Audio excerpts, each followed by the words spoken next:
Dobroveče svima koji su večeras sa nama na stranici Muzičke škole Živorad Grbić i na YouTube kanalu iste institucije.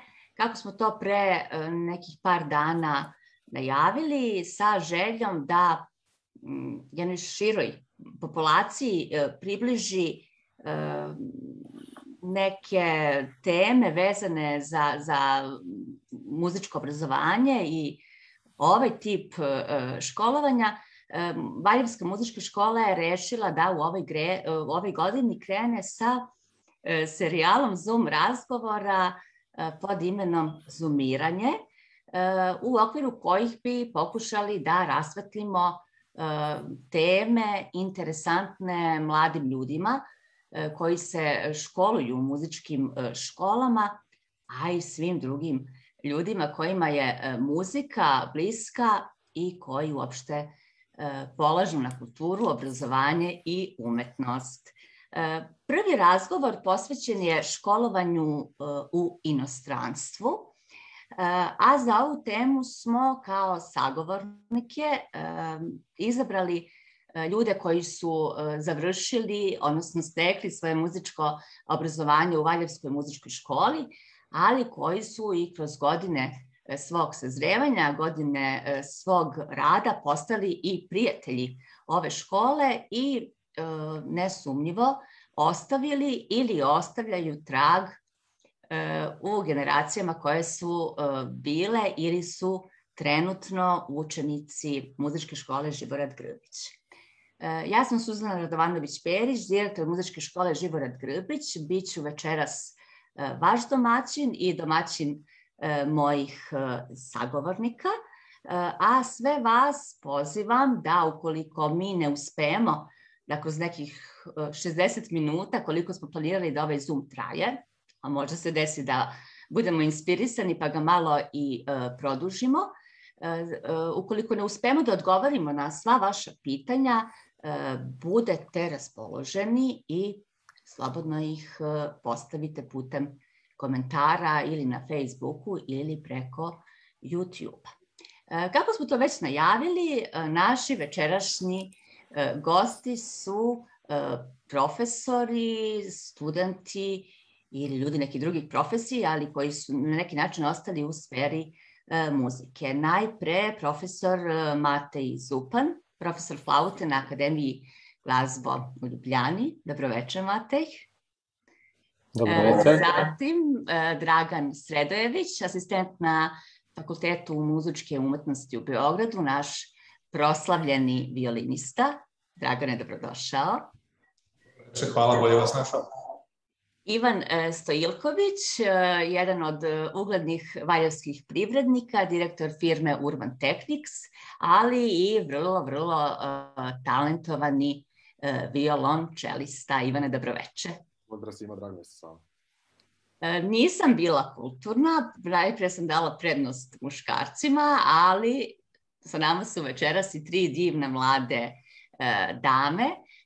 Sara Miletić, nekadašnji učenik Muzičke škole Živorad Grbić i Valjevske gimnazije, inače farmaceut po struci. Saro, dobroveče. Dobroveče.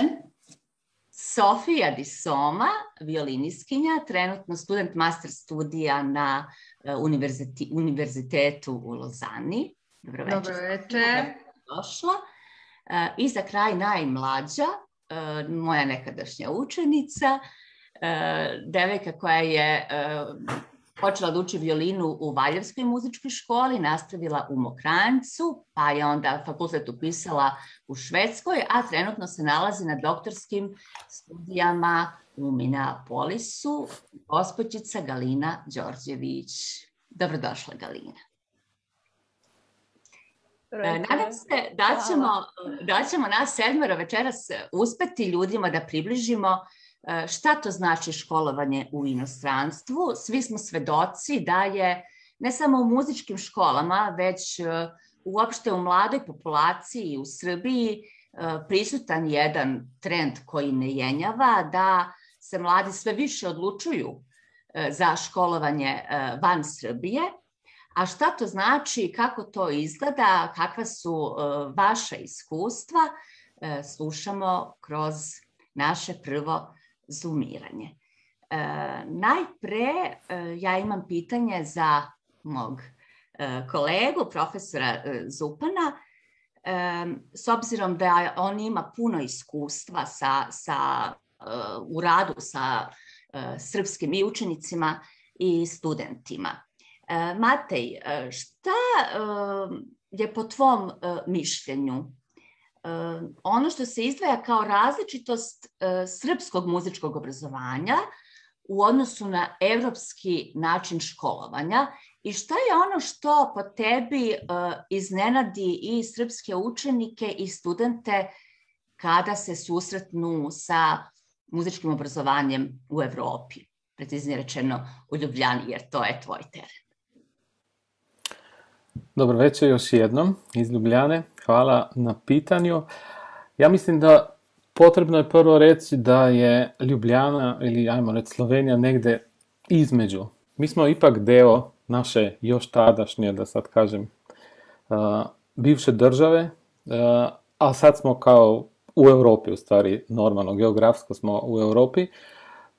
Neke razlike postoje, ali ja mislim da prvo definiramo da mislim da cela Jugoslavija još tada je uspostavili neki sistem tog školovanja, prvo za te osnovne muzičke škole, za niže glazbene škole, kako se to kaže kod nas, jako dobar sistem. To znači stvarno imamo te mogućnosti, te individualne nastave, imamo mogućnost teorije, solfeđa, horova, orkestra, kamerno muziciranje, što je stvarno uvijek neki deo, da kažem, paketa u muzičkoj školi i kod nas i kod vas. Tako da je to svakako, ja mislim da neka velika prednost i stvarno si svi želimo da tako ostane. Pošto znamo da ja sam neko vreme i radio na nižoj nekoj srednjoj školi u Italiji, tako da tamo možda malo više i poznajem. Tamo je puno više stvari, da kažemo, privatno i sve se nekako, da ako kažem sad ekonomsko, sve se treba da se doplati. Svaka stvar, ili horovi, ili te kamerno muziciranje, bilo sve. Tako da je, ako krenemo od tu, ja mislim da smo mi na nekom pravom putu ili možda čak na najpravijem putu, da se kaže da se omogući ljudima, svim ljudima, i ne samo onim koji su stvarno i bogati ili da se to mogu da se priušte, nego da imaju mogućnost da dolaze u muzičku školu. Kod nas u Sloveniji ipak se plaća nešto ta muzička škola, ali ja mislim da opet ne toliko, koliko se možda u neke privatne škole, i normalno u Sloveniji isto imamo privatne škole i možda samo procenat otprilike 2 do 3 puta skuplja je privatna škola, ali to nikako ne daje neki dodatni kvalitet. Pošto opet državna škola muzička znači baš ono sistemski organizirano po svim pitanjima. Tako da mislim da trudimo se svako na svom području da ostane tako. Stvarno. I da oni svi koji odlučuju o tim stvarima, da kažem sad političari, nikad neću staviti u pitanje baš ove osnovne stvari koje plemenite i nas, pa ja mislim da i sve ljudi okolo. A sad možda što se tiče tog, da kažem, prednost. Ja mislim da i sve one koje ja znam, što se tiče tih muzičara koji su išli iz, da kažem, ili iz Slovenije u inostranstvo, ja mislim da sve vodi isti motiv. To znači želja ići negde. Pošto ja mislim da ta želja uvijek donosi neku proaktivnost razmišljanja, jer to znači onaj koji ide, koji želi, koji napravi sve ono istraživanje sad u ovo vreme više nije potrebno da ideš fizički, toliko koliko da tražiš već po sajtovima informacije, ako onda vjerojatno dođeš do neke tačke gdje čuješ i znaš da je potrebno čak sve to i finansirati, to znači pare, a ja mislim da oni opet koji znaju da žele to raditi i oni nađu pare. Pošto ja mislim da su različiti pristupi, sad verovatno su neke firme, neke možda, sad u vašem primjeru, možda neke srpske firme po svetu, ali uvijek je potrebno imati to hrabrost da ideš. Ja isto verujem da hrabri imaju sreću. To znači svi oni koji idu, koji se usude da traže, koji stvarno želi, oni dođu sigurno 1, 2, 3 stepenice u životu dalje. Pošto ono, kako se kaže, ona zona komforta je limitirana. I ja se stvarno nadam, možda i svi oni koji danas su došli da slušaju tu, i oni su već neki korak ispred svih ostalih, jer su si uzeli vreme, pa baš našli, da kažem, tu volju da čuju šta možemo mi možda da im kažemo, neke stvari ili neke tajne. Tako da ja mislim da je način školovanja sad u europskim zemljama verovatno više, da sad još jednom ponovim, kao privatiziran, tako budimo veseli za taj sistem koji je stvarno kvalitetan, normalno, onda zavisi od nastavnika, ali kao sam sistem trebamo da ga zadržimo. Toliko za početak. Hvala puno. Mene jako raduje činjenica da je sistem muzičkog obrazovanja u Srbiji prepoznat na zapadu kao kvalitetan. Ja sam neko ko je u ovom poslu preko 3 decenije i znam kad sam počinjala da smo mi svi bili jako ponosni što se oslanjamo na sovjetski model muzičkog obrazovanja, koji je, bar u srpskim školama, još uvek itekako prisutan. Kolega i čovek koji je imao prilike da se susretne sa ruskim načinom obrazovanja oči u oči i, verujem, stekao veliko iskustvo jeste Dragan Sredojević. Da bih te ja, Dragane, zamolila da nam u nekim najkraćim crtama, jer Rusija je ogromna, pa samim tim i priča o Rusiji, pokušaš da predstaviš te neke najupečatljivije slike školovanja u Rusiji, odnosno preciznije rečeno na Moskovskom konzervatorijumu, jer ti u tome, pa ja mislim, jedini od svih nas imaš iskustva. Dobro večer još jednom svima. Hvala na ovako lepom uvodu. Pa, znate šta, pre svega treba imati u vidu da je Rusija jedan kontinent, dakle u bukvalnom smislu te reči, i da tamo prosto jednostavno postoje određeni zakoni koji traju već godinama, decenijama, stotinama godina i koji, recimo, nama sa strane koji smo iz malih evropskih zemalja možda deluju neobično. Ali u svakom slučaju činjenica je da je baš Moskovski konzervatorijum prepoznat kao jedan od, da kažem, možda vodećih univerziteta, to jest visoko obrazovnih muzičkih institucija u svetu. Sad, sećam se i kada sam bio student, ja sam razmišljao o tome, kada sam u stvari doputovao tamo, šta je to, zahvaljujući čemu su oni postigli takav uspeh. Dakle, koji su to, da kažem, faktori, sastojci, da li je u pitanju sistem koji oni imaju, ili su u pitanju ljudi, ili možda neka, da kažem, specifika tog sovjetskog mentaliteta i tako dalje. Istina je da je od svega pomalo. I da se tu jako puno, evo, oni su ove godine proslavljaju 155 godina postojanja.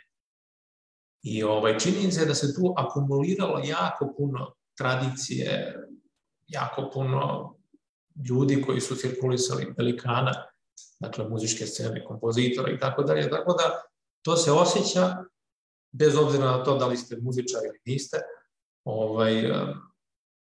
kao kada biste, recimo, ušli u hram, i opet kažem, bez obzira na to da li ste religiozan ili ne, verujući čovjek ili ne, vi ćete osjetiti da je nešto drugačije. Dakle, postoji neka aura i to se tamo osjeća i možda je posledica nekih od ove stvari koje sam pomenuo sada. Dakle, upravo to, da je zaista akumulirano mnogo toga za posljednjih, 155 godina. Tako da, zaista, moje iskustvo kao 19-godišnjaka kada sam otišao tamo je bilo prilično, da kažem, interesantno, jer u pitanju je grad koji ima između 15 i 20 miliona stanovnika, ne znam tačno, oficijalno valjda oko 15, možete proveriti to. Tako da je zaista jedan kulturološki šok za nekoga ko dolazi iz Beograda ili ko je rođen čak u Valjevu, dakle, jednoj sredini koja je malo drugačija i tako svega toga. Ali mislim da, čini mi se, da je to jako pozitivno uticalo na moj profesionalni, kulturni pa i duhovni razvoj.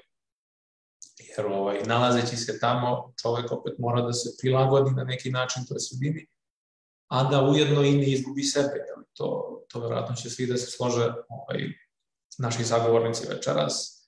Dakle, svaka sredina ima svoje specifičnosti, ima svoje lepe strane, ima neke koje su malo izazovne i u tom procesu mi moramo da sačuvamo sebe i da uzmemo ono što je najbolje iz svega toga.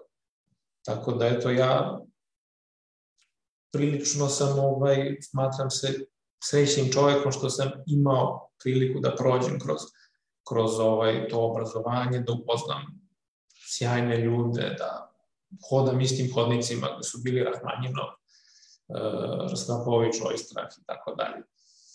Eto, pa to je ukratko nešto što bih mogao da kažem, da ne oduzimam sad previše vremena, jer može se previše o tome govoriti.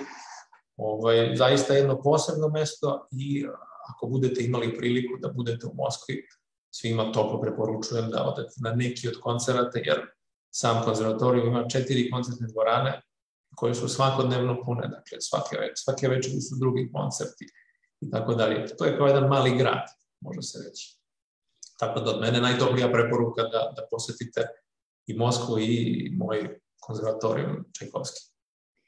Hvala puno, ali mene zanima, pošto si sam napomenuo da je to jedna kulturološki potpuno drugačija sredina od Beograda, kamoli od Valjeva ili neke manje sredine. Šta je ono što je po tebi najrazličitije i šta je tebi najteže palo u tom nekom prvom periodu adaptacije? Što te je onako iznenadilo i uopšte možda i razvilo neke dileme koje se svim ljudima kada menjaju sredinu javljaju, da li sam uradio pravu stvar ili možda nisam? Pa evo, pre svega možete da zaboravite na engleski jezik sve tamo. Dakle, u pitanju, ja sam pokušavao nešto prvih, recimo, nedelju, 2 da komuniciram sa ljudima na engleskom jeziku. To baš nije imalo mnogo uspeha, jer ja u tom trenutku uopšte nisam koristio ruski, dakle, znao sam nekih 10 osnovnih fraza iz udžbenika i to se pokazalo nedovoljno, naravno. Tako da, kao što sam počeo, dakle, ovaj monolog, to je jedan kontinent, mogu da kažem i druga planeta i opet čovek kada dolazi tamo mora se na neki način malo prilagoditi okolnostima. I možda je to i posledica neke dugogodišnje izolacije koje su oni svakako imali u 20. veku i istorija koja je bila, onako da kažem, turbulentna. Ceo taj 20. vek bio iza nas, naravno mi smo imali svoje izazove, ali imali su i oni takođe svoje. Tako da ne bih rekao da su zatvoreni prema strancima, ali opet dolazite na jedno mesto gde već jako dugo postoje neki zakoni, navike, pravila i opet kao kad dođete u goste kod nekoga, treba se prilagoditi, ako ništa, bar zbog bontona. Tako. Tako da to je bio neki moj prvi susret, pokušaj da govorim engleski. Zatim, distance su ogromne distance. Dakle, to je, da dođete od tačke A do tačke B treba vam večnost. Bar je to meni tako izgledalo u tom trenutku. I prosto nisam mogao da verujem da toliko snage moram da potrošim da bih uradio neku elementarnu stvar. Zatim, izuzetno visok nivo izvođača, izuzetna posvećenost studenta koji su tamo. Dakle, to su većinski ljudi iz bivših sovjetskih republika, iz Azije, rekao bih, mada je bilo nešto od Amerikanaca, bilo je, čini mi se, iz Južne Amerike, naravno iz Evrope. I ako govorimo sad o sovjetskim republikama ili o Rusiji, Sad zamislite neko ko je došao 5000 km, dakle živi negde u nekom gradiću, i on je došao u Moskvu sa jednim ciljem, dakle njemu je to, kako da kažem, ostvario je svoje snove, upisao je konzervatoriju, došao je tu, i dakle oni doživljavaju to veoma ozbiljno, dakle, obrazovanje i tu priliku koja im je pružena. Dakle, da oni budu tu da uče, dakle, od velikih pedagoga i smatraju to verovatno kao i neku šansu za neki novi život. Tako da je to mešavina svega toga i opet kažem, vi osjećate tu auru koja ste tamo, dakle, izuzetno visok nivo posvećenosti. Dakle, kao u nekom, sad da me ne shvatite pogrešno, ali kao u nekom manastiru. Postoje ti elementi, dakle, oni veoma lično doživljavaju muziku i izuzetno se ponose svojom istorijom, imaju čime, je li tako?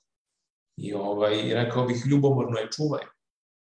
Dakle, tako da sve su to neki moji prvi utisci za koje se na kraju ispostavilo da nisu baš daleko od istine bili, baš, eto, kažem, sjećam se nekih svojih razmišljenja kada sam stigao tamo, pored naravno klime koja je isto, da kažem, specifična za nas koji smo južni ljudi. Tako da, eto, sve to zajedno je, da kažem, bilo meni u glavi kada sam stigao tamo i kada sam pokušao da se prilagodim toj sredini, koja mi je na kraju jako puno dala. Sad, iz ove, da kažem, perspektive, sa ove distance. Mislim da ne bih bio ova osoba koja sam danas, da nisam prošao između ostalog i kroz moje studije u Moskvi.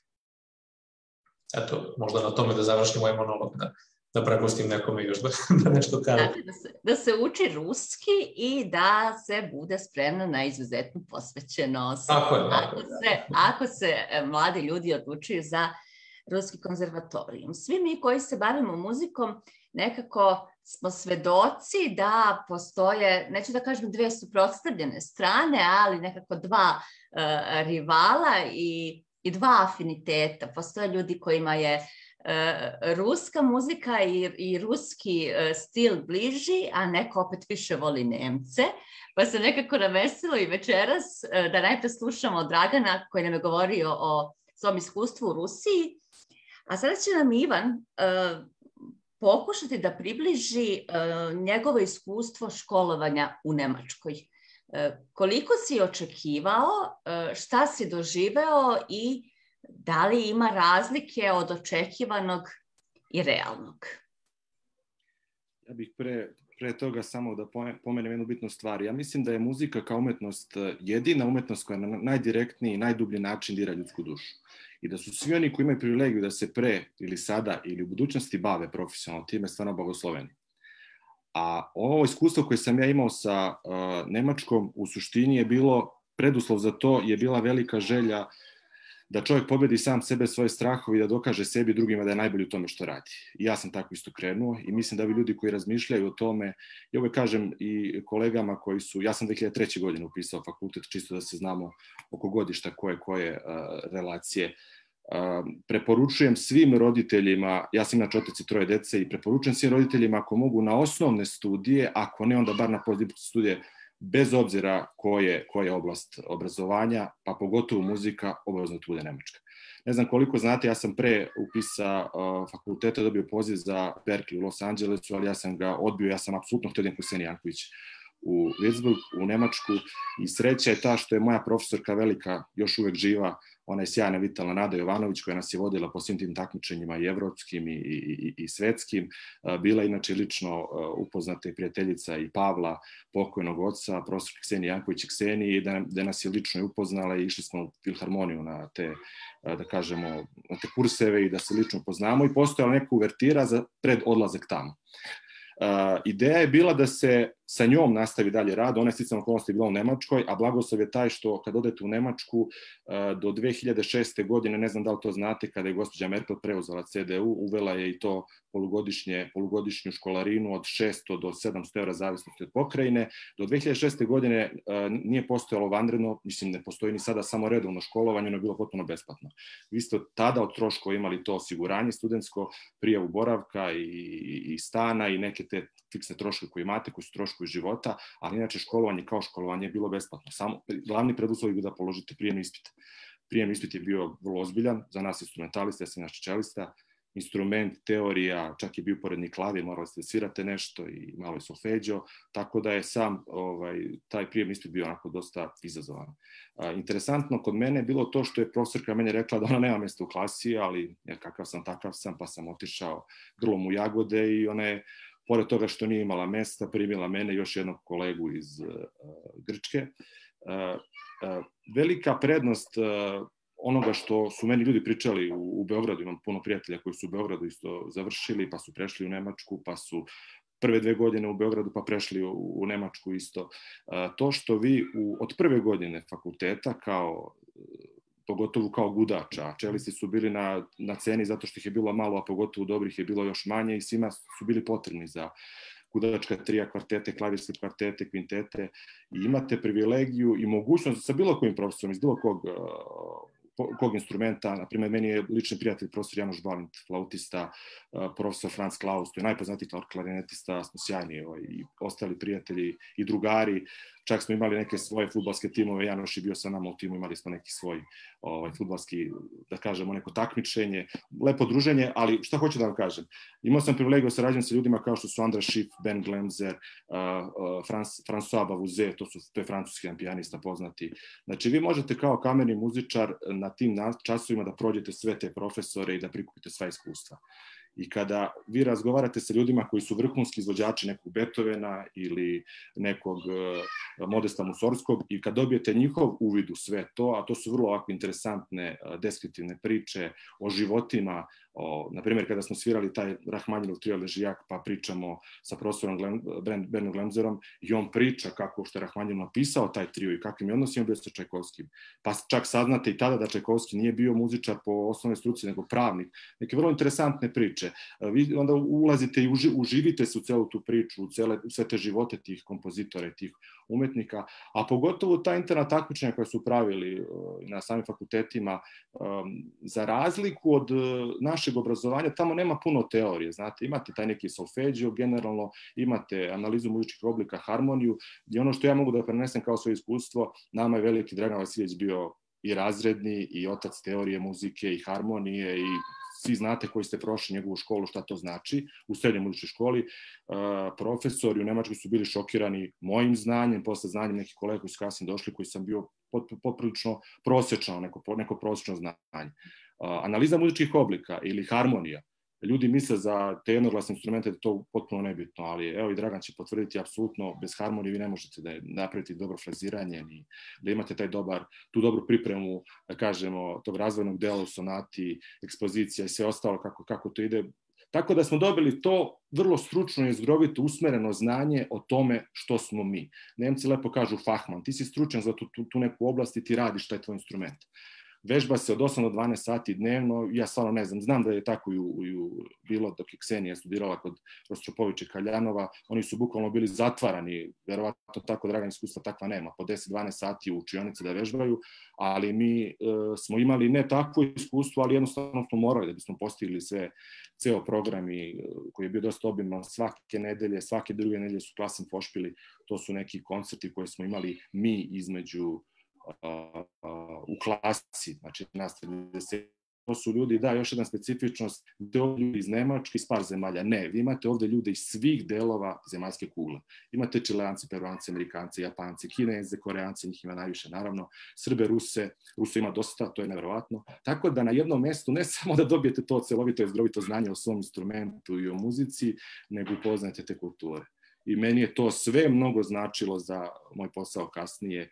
Naprimjer, mi sad u mom sadašnjem životu radimo preko pola naših ukupnih prihoda je sa tim nemačkim kompanijama. Možda ima veze sa tim što sam ja tamo i živeo, ali Ne znam kako je u Rusiji, ali ja svoju decu pripremam na taj način i jezik će da učim na vreme da bih mogao nekad u budućnosti da im priuštim to, makar postdiplomske ili diplomske studije. Još jedna bitna stvar, što vi kao student, pogotovo kao gudač, vi možete da zaradite i sami već od samog početka. Postoji gomila orkestara, takozvane muge, ili to su studentske ispomoći u tim orkestrima, koji su se tada plaćali, ja pričam u periodu od 2003. do 2007. godine, od 500 do 600 eura za 2 koncerta i 2 dana pripreme. Znači četvrtak, petak, subota i nedelja, imate 2 dana pripreme i to su neka manja mesta ili malo veća mesta, to su bukvalno u svakom selu imate crkvu, hor, limene duvače i gudački orkestar koji svake nedelje svira. Mislim, to je nešto neverovatno. Mislim da ne postoji zemlja kao što je Nemačka što se tiče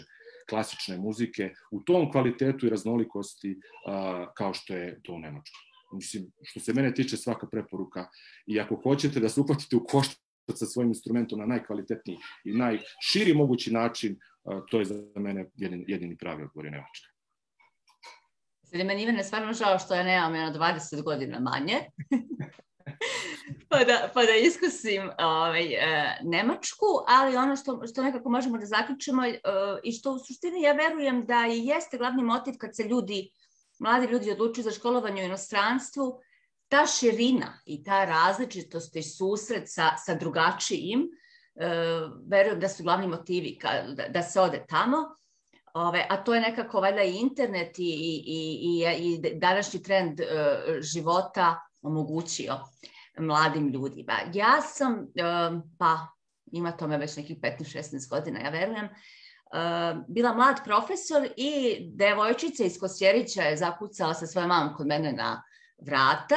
Rešila je da upiše Valjevsku gimnaziju, ali da upiše i srednju muzičku školu, jer je već tad znala da će da upiše studije farmacije po završetku gimnazije, ali da želi da ima i muzičko obrazovanje. Ta devojčica je porasla u jednu izuzetno mladu ženu, Sara Miletić, trenutno u Nemačkoj, je li tako, Saro?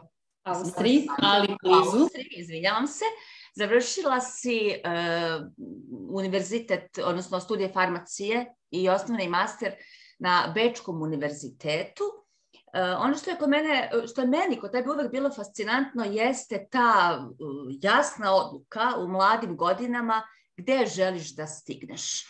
I ono što verovatno interesuje naše i gledaoce večeras jeste koliko je stresan taj moment odvajanja, odlaska u jednu potpuno različitu sredinu gde, evo Dragana me već svoje iskustvo preneo, gde slušaš drugi jezik, gde upoznaješ drugi mentalitet, kulturu i gde se od tebe očekuje da sve to nekako u sebi apsorbuješ, prihvatiš i daš ono maksimalno od sebe, jer svi tvoji to od tebe očekuju. Koliko je to stresno i koliko je to uopšte moguće nama sa našim srpskim mentalitetom, koji je uvek pomalo i buntovan. Da. Objektivno gledano, da, jako je stresno i smatram da je početak studija generalno za jednu mladu osobu jedna stresna faza u životu, pogotovo ako uzmemo sve te druge okolnosti, drugu zemlju, na drugom jeziku, druga kultura, drugi način funkcionisanja, potpuno jedan novi sistem. Tako da moram priznati da jeste prvo stresno, treba biti spreman na to. Ono što je možda jako bitno na samom početku je dobra informisanost. I pre samog upisa na fakultet, znači treba se dobro raspitati kakav je prijemni ispit, šta se traži od mene, koje papire moram da spremim, na kom jeziku će biti organizovana nastava, a i kasnije kada smo već na fakultetu isto je jako bitno ne samo tražiti informacije na tim oficijalnim stranicama univerziteta, već pokušati stupiti u kontakt i sa ljudima koji su ili završili taj konzervatorijum i univerzitet ili ljude koji su možda godinu, 2 dana ispred nas. Jer postoji puno nekih caka, kao i uvek, informacija koji su ispiti na početku najbitniji, šta koji profesor traži, u kojoj meri, šta je uslov za upis u sledeću godinu. Te informacije u velikoj meri prosto da nam iskrate put, a i da ga olakšaju. Smatram da je isto bitno pronaći dobre prijatelje na samom početku, prosto ljude sa kojima ćemo prolaziti sav taj proces, ljude i sa naših područja, ali naravno ostati otvoren i tražiti konekciju i sa domaćima i pogotovo sa ljudima koji isto dolaze iz drugih zemalja, jer samo na taj način dobijamo to potpuno iskustvo studiranja u inostranstvu i druge kulture, druge perspektive, način razmišljanja. Tako da to smatram jednim prvim bitnim korakom i naravno ne treba zaboraviti taj dodatni paket izazova te administrativne prirode. Mi dolazimo iz zemlje koja nije članica Evropske unije, nama je potrebna boravišna dozvola, znači viza, da bismo uopšte mogli da budemo u toj državi. Tu se isto treba dobro raspitati finansijski koji su uslovi, koji nam papiri trebaju, na vreme sve prevesti od strane sudskog tumača, potvrditi, pronaći stan, otvoriti račun u banci, obezbediti osiguranje. To su sve neke stvari koje moraju biti sređene da bi uopšte mogli da funkcionišemo. I to su neke stvari koje mlad čovek mora u startu da preuzme na sebe, jer ni roditelji više nisu ti koji mogu da nam pomognu, jer i oni ne poznaju taj sistem i kako to sve funkcioniše i naravno sve se odvija na drugom jeziku. I smatram da je jezik jedna jako bitna karika u čitavom tom procesu. Ja sam imala tu sreću da sam i pre odlaska u Austriju učila nemački jezik, međutim imala sam 2 prijateljice koje su došle u Austriju, znala su da broje samo do 10 i rok od godinu dana su posetile, znači položile su 2 intenzivna kursa nemačkog jezika i onda krenule na studije. Tako da ako neki mladi muzičari sada i razmišljaju da upišu studije u inostranstvu, a smatraju da će jezik biti problem, čak odvojiti godinu dana samo učeći, pod znacima navoda, učeći taj jezik, nikada neće biti bačeno vreme. I jezik je definitivno nešto što nam daje taj osjećaj i sigurnosti i pripadnosti i mogućnost da se povežemo sa drugima. Nešto što nam možda u početku najviše i nedostaje. Tako da sumiram, objektivno gledano da, prilično je stresno, ali ja na početku to nisam doživala kao stres, meni je sve to bilo izazovi i avantura, jer ja sam to zaista želela. I to je jako bitno da ako neko zaista to želi, ne bi trebao sebi da postavlja pitanje da li ja to mogu i da se plaši tog stresa, već samo da se zapita šta je odgovor na pitanje da li ja to zaista želim. Eto. Hvala. Ono što mene onako vrlo raduje jeste da koliko se ja trudim da iz nekoliko uglova sagledamo temu, do sada se iz svih vaših izlaganja onako izvuklo kao neki zaključak da je važno stvarno želeti, biti spreman na posvećenost, biti dobro informisan i dobro znati jezik. Sofija Di Soma je jedna vrlo interesantna mlada dama koja je i Italijanka i Srpkinja i koja je devojka odrasla u porodici univerzitetskih profesora i muzičara.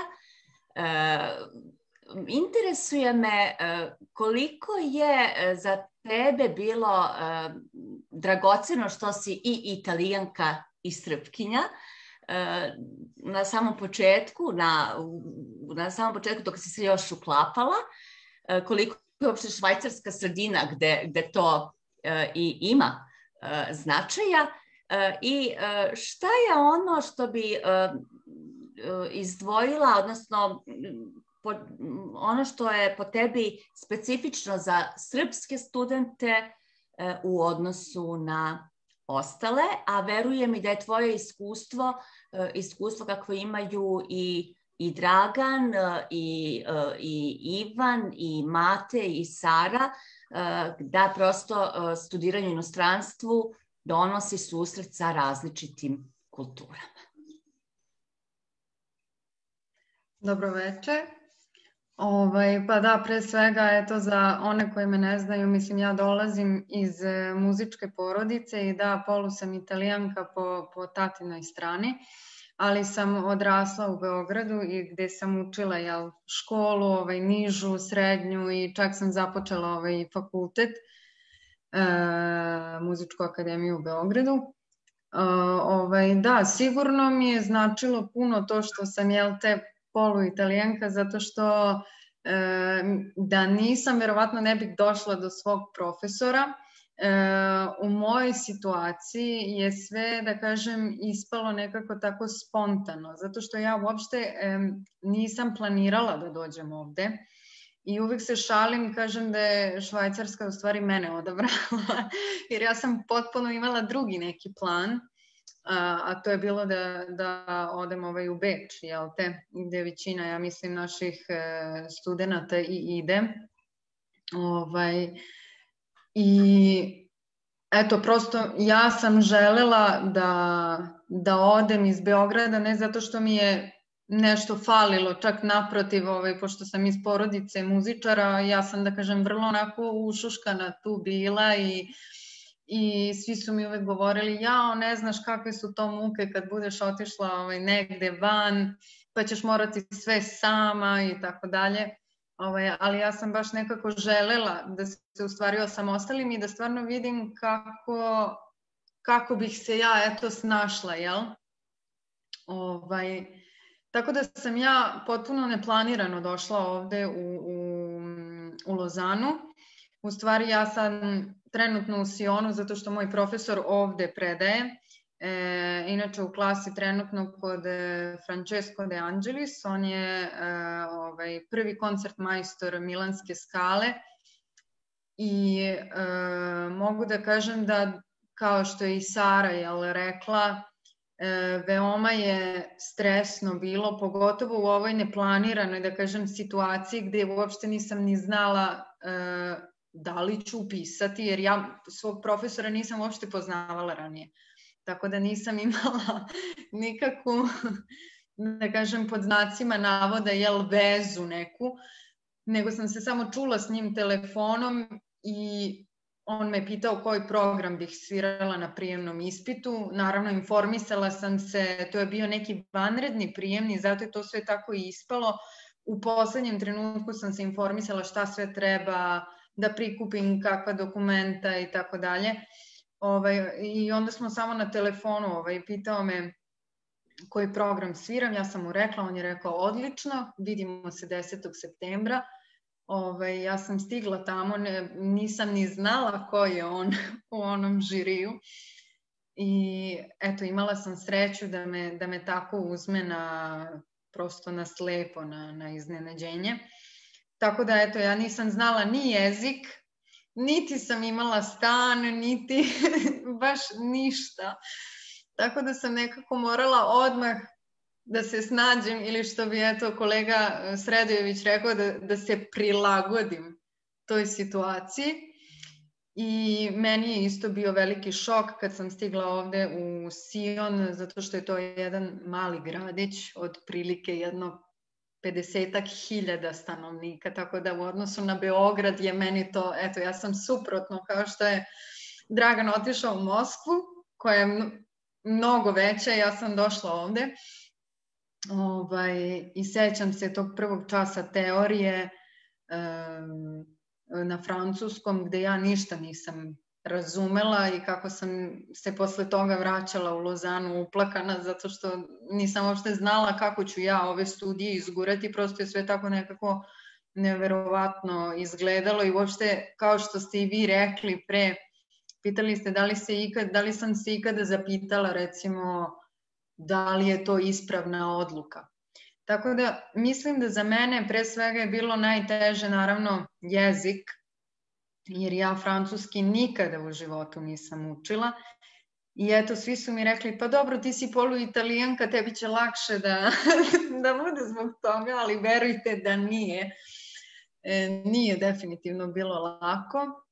I stvar koja mi je isto jako bila teška, pošto kao što sam spomenula, ja svog profesora nisam poznavala, to neko poverenje i kontakt sa profesorom, da se vi potpuno prepustite, jer evo ja sam recimo došla iz tog okruženja gde, kao što ste i vi pomenuli, mi imamo taj neki, ajde da ga nazovemo šablon po ruskom školovanju, po ruskoj školi.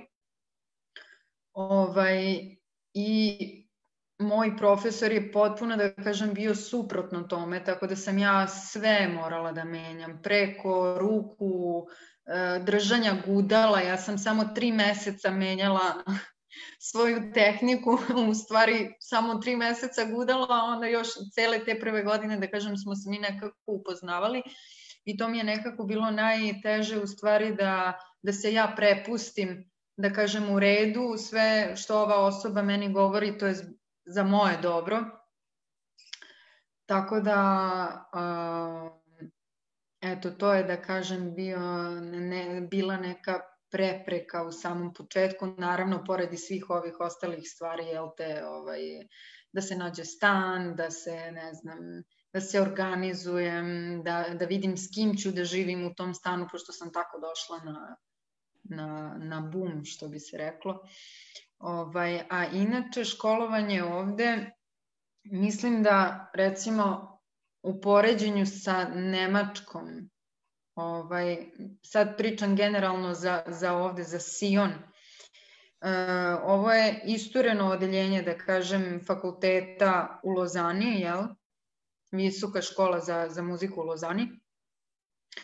I čini mi se da je ovde nekako čovjek baš jako okrenut sam sa sobom, u smislu da nemamo te, kako se čini mi se u Nemačkoj to zove Klassenabend. Ja sam u toku 3 godine imala, naravno sad i zbog korone i svega toga, ali imala sam sve ukupno 2 samo javna časa. I generalno ovde postoji to udruženje studenta koji, da kažem se, bore za ta neka studentska prava i da mi, eto, prosto da više nastupamo, pogotovo sada ove godine, na početku ove godine, moram da kažem da su nam dosta dobro organizovali da više nastupamo, da prosto razbijemo sad tu tremu posle toliko dugo vremena što niko nije nastupao. Tako da, u suštini, mislim da ljudi treba ovde jako da budu proaktivni, ali naravno mislim da nije samo tu, mislim da je slučaj u Nemačkoj, bilo gde da čovek ima volju da hoće nešto da uradi i onda naravno ako mi sami grizemo, onda će nam se tu sigurno otvoriti i nova vrata za nove prilike, za nova iskustva, nova prijateljstva i tako dalje. I šta bih rekla ovde za školovanje, mislim da, sigurno u poređenju sa srpskom školom, mislim da će se svi složiti da je naša gimnazija, muzička gimnazija i srednja muzička škola, da su daleko opširniji, nekako gradivo je opširnije, više se tu radi, dosta onako zbiljnije, recimo i ta analiza i ne znam, muzički oblici i istorija. Ja ovde kada sam došla, prosto sam se nekako osjećala da je ovo na nivou, eto, srpske srednje škole, što mi je, da kažem, malo bilo i zgodno, obzirom na to da nisam znala jezik, pa eto, nekako sam obnovila gradivo, ali ovog puta na francuskom. Tako da su ovde generalno ljudi dosta okrenuti, eto, kao što sam rekla, sami sa sobom i ako žele nešto da urade, dosta onako idu privatno ili postoji recimo taj neki program kao pripremne godine na ovome fakultetu, što čini mi se da nudi onako neko znanje recimo solfeđa, harmonije, analize, kao eto prosto da se deca pripreme, u stvari deca, tinejdžeri za studije. Tako da, eto, ja bih rekla, ako neko planira da dođe u Švajcarsku, naravno, ili bilo gde, mislim da mora da ima volju i da hoće da grize, da bude proaktivan, da se sam uključuje, da se interesuje, da se prosto bavi tim stvarima i da nekako svakog dana da živi to.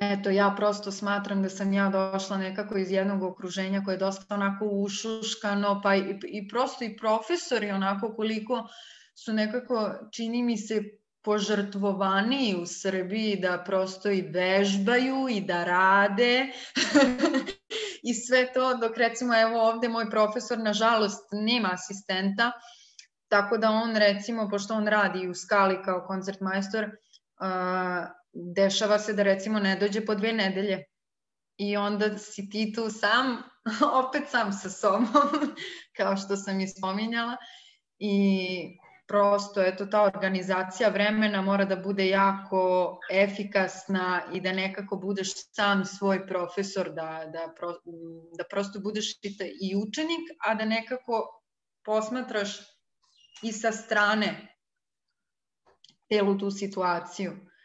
Tako da, eto, mislim da svakako školovanje ovde, kao i u Srbiji, ima i svojih i prednosti i mana, ali generalno meni je jako, mislim, značilo da se odvojim od one sredine, od porodice, da se osamostalim, da vidim kako je ovde, da li je stvarno tako kao što su mi i govorili. I moram da kažem da sam se sa svojim profesorom jako dobro snašla na kraju ipak, i da, eto, to što sam poluitalijanka, ponavljam da nisam, verovatno me ne bi uzeo u klasu i naravno to mi mnogo olakšava zato što mogu sa njim prosto, to je njegov isto maternji jezik, možemo lepo da se sporazumemo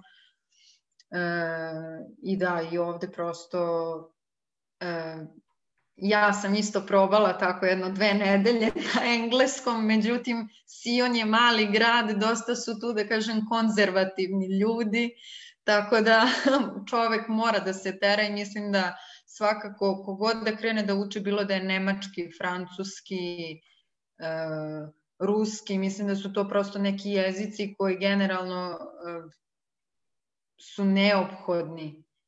Jer nikad ne znamo ni gde ćemo završiti, recimo, evo ja sad studiram ovde, ali ne znam gde bih sutra mogla da polažem neku audiciju za orkestar, tako da definitivno jezici na prvom mestu i onda naravno sve ostalo informacije i kontakt sa bivšim studentima, sa sadašnjim studentima sa tog fakulteta, ako je to moguće.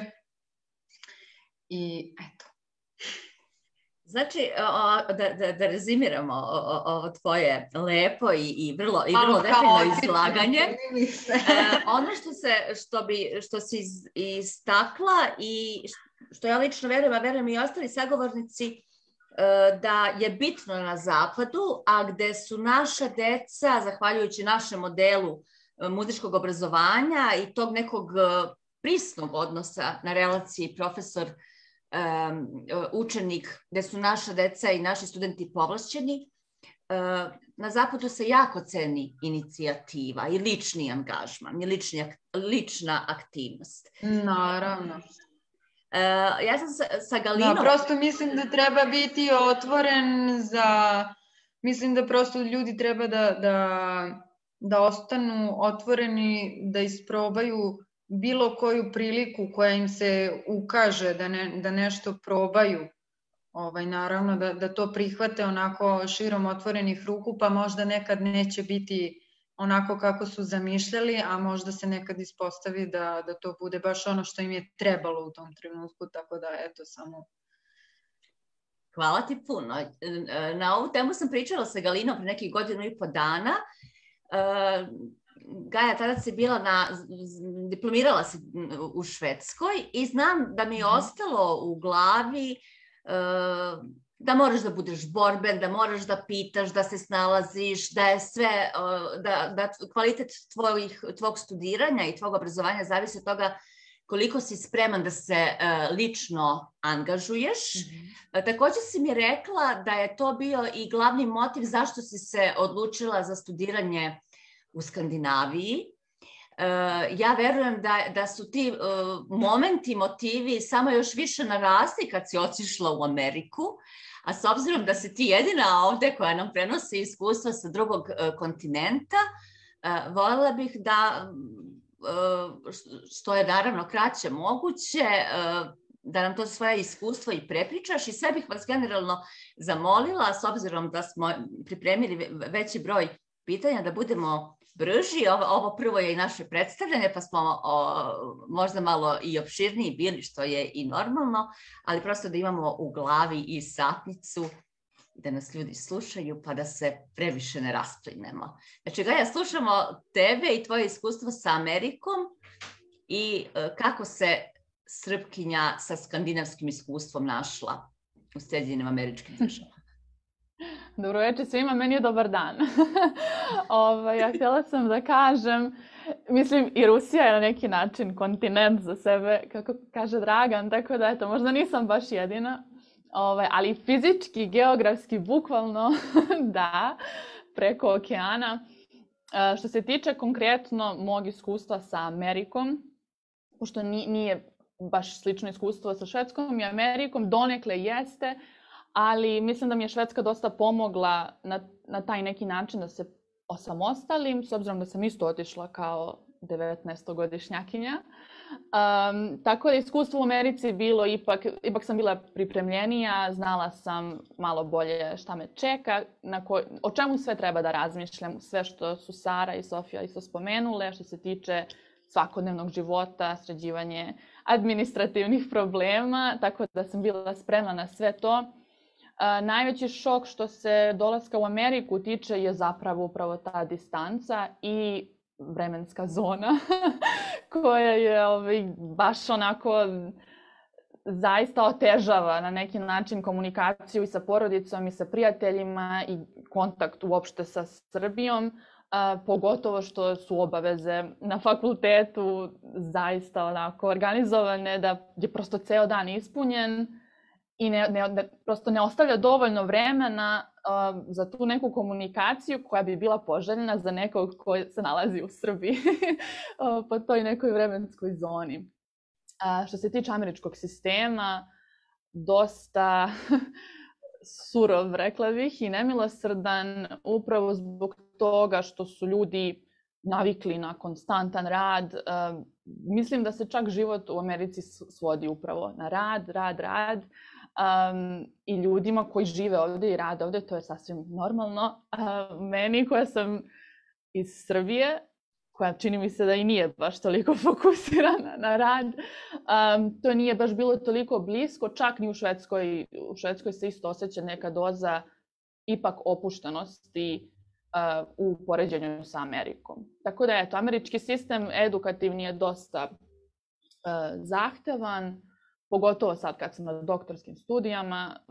Eto, kako koji stepenik, sve je teže i sve je komplikovanije, ali eto, čini mi se da su svi potezi koje sam do sad pravila prosto mi pomažu da se nosim sa novim nivom komplikacija i zahteva i učenja. Tako da eto, Amerika dosta traži, dosta i daje, zaista velika je, ogromna je država i zaista ima mnogo mogućnosti i onaj ko želi, taj i može i da se snađe i da nađe i da mu bude i lepo u isto vreme. Meni je zaista jako lepo. Eto, jedini, kažem, taj vremenska zona, s obzirom da sam baš vezana za porodicu. Ali eto, sve ostalo, nemam nikakve zamerke. Amerikanci traže rad, rad i rad. Ja verujem da je tako i u Rusiji, da je tako i u Evropi, a nekako smo mi koji smo u Srbiji svedoci da je sve više, baš što se tiče muzičkog obrazovanja, to trend i ovde. A da li bi nešto istaklo prosto kao specifičnost američkog sistema, obrazovnog sistema, što te onako iznenadilo kad si došla sa iskustvom i iz Srbije i Evrope, tako? Pa, na primer, drugačije su organizovani, kako to sada kažem, predmeti, upisivanje predmeta. Svaki predmet nosi određeni broj bodova. Meni je trebalo malo vremena to sve da shvatim kako funkcioniše, ali određeni predmet ima određeni broj bodova i postoji minimalan broj bodova koji student mora da ispuni u svakom semestru, i onda sad organizacija svega toga koje predmete slušati, a da se ne pređe ni taj neki maksimalan broj i niti minimalan, da se prosto ispuni taj minimum za diplomu. To je, ja mislim, malo nezgodno za nekog ko dolazi iz Evrope generalno, jer ni u Švedskoj nije takav sistem. Prosto ta sama organizacija časova. Takođe, naravno, mislim, profesori su multikulturološki, s obzirom da je Amerika sama po sebi multikulturološka, tako da mislim da moj profesor violine, na primjer, Argentinac, koji je studirao u Rusiji na Čajkovskom, a onda je završio doktorat u Americi. Mislim, prosto jedna profesorka je iz Rumunije, takođe sad u Americi, profesor iz Japana. Zaista nekako mislim da je to možda i najzanimljiviji deo studiranja u Americi, što su profesori, ne samo studenti, već i sami profesori iz raznih delova sveta, a svako sa sobom nosi deo mesta iz kog dolazi, i kulturu, i način razmišljanja, i rada. Pristupi su drugačiji skroz. Od nekog ko dolazi iz Argentine i možda nekog ko je Šveđanin, što ima neke logike. Tako je, možda to je najzanimljivije iskustvo. I najprivlačnije, pretpostavljam. Jeste. Matej, kako sam rekla na samom početku, ti imaš iskustva u radu i sa studentima, i sa nešto mlađim uzrastom. Nekako smo zaključili da je sistem muzičkog obrazovanja u Srbiji jako dobar i da je to možda i najveći kvalitet naše dece, naših mladih ljudi kad se odluče da odu u inostranstvo, što su dobro potkovani, što već imaju dobru izgrađenu disciplinu i dobro shvatanje uopšte muzičkog obrazovanja. Ono što mene zanima jeste šta je to što po tebi srpskim studentima moguće pružiti putem školovanja u inostranstvu, a što nemaju u svojoj zemlji. I s obzirom da si verovatno najobjektivniji od svih nas, jer si Slovenac, šta je po tebi kvalitet srpskih studenta, pored naravno obrazovanja, a šta su možda neke naše mane, ako možeš uopšte da ih generalizuješ? Ako ih možda ovako, što me uvek jako prijatno iznenadi je stvarno abnormalna muzikalnost onih ljudi koji sam ja ili čuo, da samo stvarno na brzinu kažem, ali možda mala mana bi rekao ovako, da možda ne skroz tačnost onog teksta kojeg oni sviraju, da tako kažem. Da je to malo previše slobodno, isto što je stvar koja se može srediti. Ja mislim da je zbog toga ta vaša stvarno najveća prednost, ta prirodna muzikalnost, onaj koji te izvuče, a onaj red možeš još da naučiš. Ja mislim da obrnuto ne ide. Tako i zbog toga da je to je onaj potencijal koji stvarno treba i da gojite i da se divite svakom. Ipak možda jedna malo slična stvar što sam već na početku rekao. Ajmo reći da svi znamo da je u stvari znanje stvarno najbolja investicija. nema bolje. Vezano u sve one, kako se kaže, to je ono, valuta najkonvertibilnija. Nema druge. I svi oni koji to znaju, oni isto su, da kažem, to hrabri i žele da izađu u neko, još to možda. Život normalno nije samo neka rutina, nego je, svi želimo da intelektualno nešto izrastemo. Sad, što više ideš u što više zemalja, vjerovatno toliko više pričaš i jezika, toliko više nekako upoznaješ različitih kultura, možda čak još više onda na kraju ceniš svoje. Pošto to je nekako, kako se kaže, back to the roots. Ono, kad ti u stvari ceniš, pošto ja mislim da bilo gdje ti jesi, ipak si stranac. Kako već? Dobro. Normalno, ako si to u većim gradovima, onda si samo deo te multikulture. To znači, ok, to je sve ok. I uvijek se sjećam kad je baš jedan profesor rekao, ili ti ideš studirati kod nekog određenog profesora bilo gdje, onda ne zavisi u kom selu je to ili u najvećem gradu, ali ako ideš samo negdje da studiraš, onda svakako odaberi veći grad. Pošto to znači da u tom većem gradu, ne znam, ima više koncerata, više mogućnosti, baš ovoga što je kolega Ivan rekao u Njemačkoj, toliko ima tih mogućnosti za kamerno muziciranje, da zaradiš. Ali ja mislim više od te zarade ono što je najbolje kod tih takozvanih muka, kako se na njemačkoj kaže, ne, da ti postigneš taj praktikum, to znači uživo. Ti moraš da naučiš, ne znam, nešto da pročitaš avista, da izađeš na pozornicu. Sve to su neke bitne stvari. I ja mislim da je još jedna stvar da normalno da svako uči svoj instrument u muzičkoj školi, već kao mlad. Ali ja mislim da je puno bitnije da znamo da mi te mlade učimo i onih bitnih stvari, što su na prvom mjestu sigurno, ajmo reći, točnost, disciplina, motorika, na kraju i manire. I sve to ti pomaže u životu.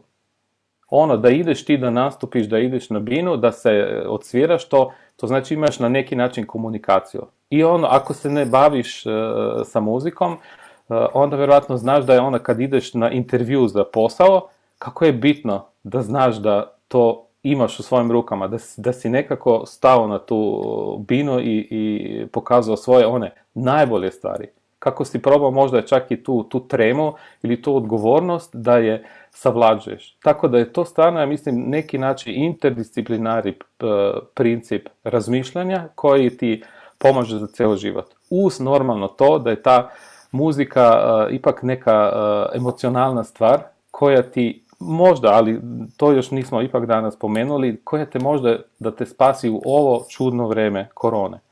Da se negdje malo zatvoriš, uzmeš, ne znam, svoj instrument i ideš na neku drugu planetu da proživiš, jer znaš da je to u tom vremenu možda čak i najbitnije. Svi znamo da će biti te korone jednom kraj. I onda još to je bitno da tada će u stvari biti bitno samo to šta si napravio u to vrijeme korone, ne šta bi mogao napraviti. Pošto svi imamo one želje, nego koliko smo proaktivni, to je već drugo pitanje. Tako da ponavljam iz početka, svi oni koji nas slušaju, oni jesu proaktivni i oni žele nešto više. I ja ih stvarno samo želim da su dovoljno otvoreni, da idu, traže i izlaze iz svojih fotelja i pravo van. Toliko. Hvala puno. Baš si izgovorio lepu rečenicu, što više putuješ, što više upoznaješ, više otkrivaš, nekako postaješ i sve ponosniji na ono što nosiš u sebi i na neku tradiciju i specifičnost svoje sredine. Dragane, puno si putovao, studirao si u Rusiji, radio u Rusiji, radio u Londonu, ti koncertiraš širom sveta, ali si od pre godinu dana, ovo je druga školska godina ako se ne varam, i asistent na fakultetu. Četvrta. Izvinjavam se. Ništa mi pada, mislim, nije ni važno. Spavamo koronu, eto. Asistencija na Fakultetu muzičke umetnosti u Beogradu i već imaš jedno značajno iskustvo i u radu sa studentima ovde. S obzirom, naravno da dosta ljudi planira da ode i ja se nadam i vrati u svoju zemlju po završenim studijama, ali dosta njih planira i da ovde upiše fakultet. Da li bi prosto mogao da podvučeš neku paralelu, odnosno da nam izneseš svoje utiske vezane za pedagoški rad na Beogradskoj muzičkoj akademiji? Šta je ono što je kvalitet muzičkog obrazovanja ovde i gde smo možda i bolji u odnosu na inostranstvo, a šta je ono na čemu moramo svi mi i profesori u osnovnim i srednjim školama i profesori na fakultetima i đaci, studenti da radimo da bi to nekako naraslo i bilo možda u jednom momentu i primamljivije kao opcija nego odlazak na školovanju u inostranstvo, što je, to ćemo se svi složiti, trenutno zanimljivije za mladog čoveka.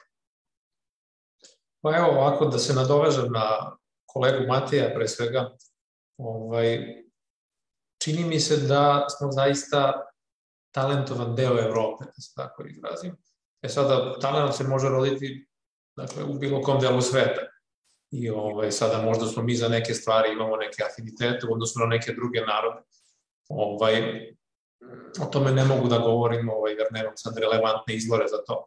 Ali kad je u pitanju muzika i moje iskustvo sa mlađim kolegama sa kojima ja radim, dakle sa studentima, to su pre svega sjajni mladi ljudi, mislim, kako da kažem, nije previše velika ta razlika u godinama, izvinjavam se tako da se odlično i razumemo, ne znam da li smatraju da sam strog ili nisam, to morate njih da pitate, ali trudim se da im dam informaciju, dakle, da uvek imaju informaciju i naravno govorim sve za njihovo dobro, dakle, jer čini mi se, bar iz svog nekog iskustva da sam znao neke stvari koje sada znam ranije, možda bih mogao lakše da prođem kroz neke izazove koji su bili ispred mene. Tako da trudim se da na taj način pomognem koliko mogu i njima, da govorim o svojim iskustvima, o nekim greškama koje sam pravio. I mislim da su izuzetno talentovani, možda su neki od njih mogli bi da budu malo više vredni.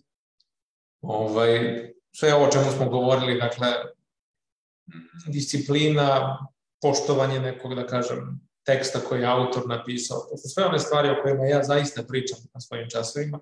Sad ako neki od njih slušaju, verovatno se smeju, ali ja kažem, primite, nadam se da ćete primiti moju veru, uslovno rečeno. Dakle, to je ipak pre svega poštovanje autora, notnog zapisa, poznavanje te epohe i tako dalje, i onda u sve to dodajemo nešto što imamo samo mi. To je ta individualnost, to je taj čarobni sastojak i tako. Dakle, mi treba da budemo najbolja verzija sebe. To je u stvari neki krajnji cilj, da budemo bolji sledećeg dana nego što smo bili danas. I mislim da je to univerzalan recept koji se može primeniti i na muziku. Sada, da li je put u inostranstvo nužno, da kažem, put ka tome? Ne mogu da odgovorim na to pitanje, ali mogu da kažem da su posledice, po znacima navoda, koje donosi put u inostranstvo, upoznavanje sa drugim ljudima, kulturama i tako dalje, mnogobrojne, to jest benefiti. I uopšte taj iskorak iz zone komfora, o kojoj smo govorili večeras svi, dakle, to je nešto gde vi testirate samog sebe. To je ta svakodnevna borba nas samih sa sobom, dakle, od onog momenta da li ćete ustati na levu nogu ujutru ili na desnu, tako, i tako dalje, i tako dalje. Tako da, mislim da svakako savjetovao bih ljudima da budu, opet da ponovim, proaktivni, kao što ste rekli, odličan izraz, i da pomeraju neke svoje granice onoliko koliko mogu i koliko žele. Ne postoji univerzalni recept. Sad svi govorimo iz svoje perspektive i sve to zvuči i primamljivo i kako da kažem, ne postoji neka univerzalna formula koju bih ja mogao da kažem, ali rad na sebi, investicija u znanje, u obrazovanje, u razvoj, dakle, u poznavanju novih kultura, kultura. To su sve neke posledice koje dolaze ako se čovek odluči, a posebno mlad čovek, koji zapravo i treba ima taj, da kažem, luksus u tim godinama da može da radi na sebi. Jer posle dolaze neke druge životne etape koje, dakle, vi možda neki malo bolje znate od mene, neki malo manje. Ja sam tu negde u sredini, čini mi se po uzrastu, ali treba koristiti to. Ja mislim da svaki dan donosi nešto novo. I ako možete da iskoračite iz zone komfora, naravno, sa jednom dozom opreza i sa dozom neke mudrosti, jer ne treba ići po svaku cenu negde i to isto, da kažem, po meni neopravdano. Dakle, niti je kod nas nešto najgore, niti najbolje. Ja prosto ne verujem u te generalizacije, u stereotipe. Sad, činjenica je da možemo da naučimo neke stvari i od drugih ljudi, mogu i drugi ljudi od nas, verovatno. Tako da prosto nađite put koji vama odgovara, ali tražite ga. Nemojte sedati kod kuće, čekati da se nešto desi, neko čudo i tako dalje. Dakle, čini mi se svi sagovornici večera, sve kolege su krenuli tim putem koji se ređe ide. Dakle, to je ona jedna sjajna knjiga, zaboravio sam koja je autor u pitanju. Scott Peck. Čini se Scott Peck, tako je. Dakle, put kojim se ređe ide u smislu, dakle, u kontekstu iskoraka iz tog ušuškanog načina života koji su možda imali do tada, a opet iz svoje neke želje za napredovanjem, za upoznavanjem sveta i tako dalje. To prosto možda bih zaokružio na tome. Hvala ti puno. Ivane, zaista se onako vrlo, vrlo primamljivo predstavio školovanje u Nemačkoj, ali sa druge strane ti si rešio da kreneš nekim drugim profesionalnim putem. U privredi si, mene zanima zašto se to desilo, a i zanima me koliko je ta ličnost umetnika u tebi pomogla da budeš uspešniji biznismen. Ja duboko verujem da budućnost pripada samo onima koji veruju da mogu da pomeraju granice. I od svoje 9. godine kada sam počeo da svira violončelo, pa kasnije u srednjoj školi kada sam počeo da idem na takmičenje, ja sam apsolutno znao da idem na takmičenje, ne da ga učestvujem, nego da pokušam da osvojim to takmičenje. Takav sam bio i na ostalim, ja sam posle muzičkog tog obrazovanja završio 2 fakulteta i sad upisujem 3. MBA ovde na Mokrovskoj školi i bukvalno mislim da je jedina stvar koju deci i nama niko ne može da uzme, to je naše znanje. A znanje je široka pojava i treba biti interdisciplinaran i u svetu muzike, a pogotovo u svetu biznisa. Moja kompanija trenutno broji preko 250 zaposlenih kojih ima oko 15 inženjera i verujte mi, svi su onako vrlo specifični, tvrdoglavi na svoj način, taj srpski mentalitet, ali svi imaju tu jednu veliku strast i posvećenost ka tom nekom visokom cilju i da u suštini čovjek sebi treba da postavlja visoke ciljeve, kao što je naš veliki košarkaš Vlade Divac govorio, postavite najviše ciljeve i stremite ka njima. A to da li smo mi iz Valjeva ili iz Guangzhoua ili iz Los Angelesa uopšte nebitno, jer ja znam iz svoje kože da sam išao na solfeđe u muzičku školu u Valjevu, ja nikad sebe nisam vidio u tom okruženju, u tom smislu da sam ja tu negde zatvoren, jer meni je glava uvijek bila van tog kaveza i uvijek sam gledao negde gore i dalje šta bi to trebalo i moglo da bude. A to što bi trebalo i moglo da bude se identifikuje načinu sviranja i muzikalnosti nekoga ko vidite kao uzora tog vašeg budućeg profesora. I meni u suštini ono što me odvelo tamo je bio taj uzor koji sam vidio, to je profesor Ksenija Janković i gde sam hteo da kod nje nastavim, a pretpostavljam da i svi ostale kolege imaju tako neke svoje uzore u liku umetnika, u liku pedagoga i ne mora da znači da su ti vrhunski umetnici i vrhunski pedagozi, ali treba postavljati sebi visoke ciljeve i stremiti ka njima. A to iskustvo multikulturalnosti i učenje tih jezika i poznavanja ljudi i pomeranje sebe iz zone komfora je nešto, ako ništa drugo, to je prezentacione sposobnosti i veštine. Ja sam bio u situaciji da komuniciram i pregovaram sa jednim Franjevom Bincem, to je predsjednik uprave Gorenja, pošto sam jedan od najvećih dobavljača kompanije Gorenje, sa tehničkim direktorima Bosch Siemensa, pošto mi radimo delove za frižidersku industriju, potpuno opušteno, jer ja znam kakav je stres i napor odsvirati solistički koncert i neka moralna obaveza ispoštovati taj notni tekst. I stvarno verujte mi, sa sportistima kojima se družim, u čast izuzecima, teniserima i jedino Novaku Đokoviću, to je neuporedivo. Mislim, život jednog profesionalnog umetnika, muzičara, to sad moram da kažem, ne može se poredi sa sportistima i sportisti su mi stvarno smešni. Tako da taj nivo posvećenosti i taj nivo entuzijazma i ja ne znam odakle ljudima ta energija i ta strast i ta želja, to je nešto što nas posebno izdvaja od drugih ljudi. I to je meni vrlo interesantno, je taj kreativni potencijal i način razmišljanja je, ako niste neki inženjeri, ako niste neki matematičar ili fizičar, neki tehnolog, vi razmišljate out of the box.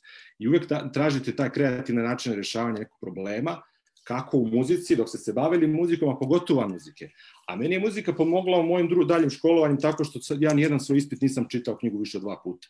To fotografsko pamćenje i taj način povezivanja, intuitivnog povezivanja činjenica mi je pomogla da to lagano završavam i meni su svi ti fakulteti bili vrlo ovako interesantni, malo smešni, ali su mi trebali da bih mogla se baviti sa svojom profesijom sadašnjom. I onda je to nešto što, nemojte, ljudi uvek misle, pa ideš u srednju, ja sam išao u srednju muzičku školu, gimnaziju, pa da, ali mi smo 99. godine kad sam ja upisivao srednju, tad je bilo bombardovanje i ni na jednoj se školi nije svirao prijemni, samo na muzičkoj školi se svirao prijemni. Ako se sećate tih vremena.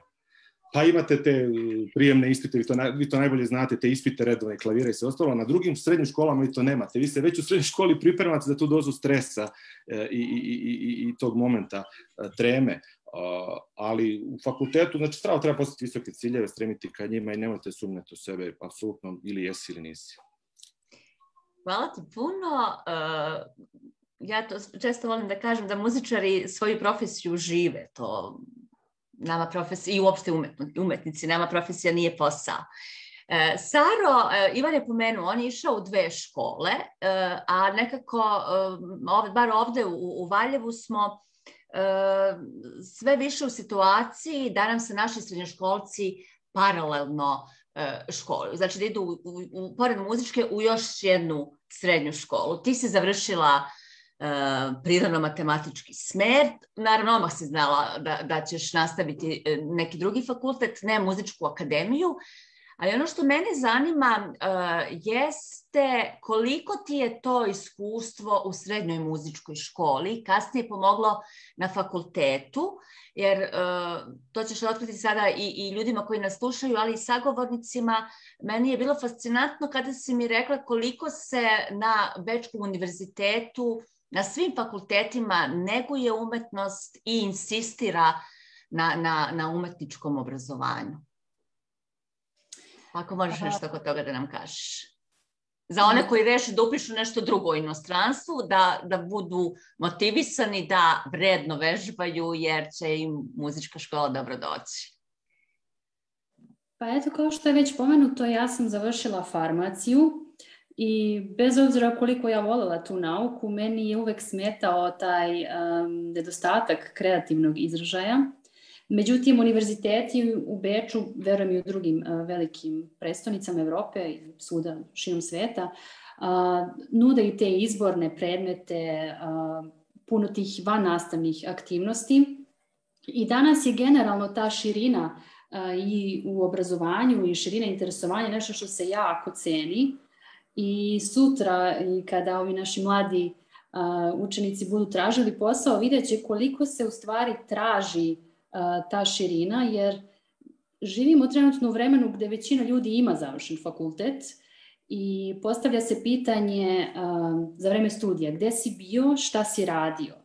Znači ne samo taj fakultet koji smo završili, nego svi ti projekti kojima smo učestvovali, možda volontiranje koje smo radili, neka druga iskustva, veštine koje smo za to vreme usvojili, tako da treba staviti svakako fokus i na to.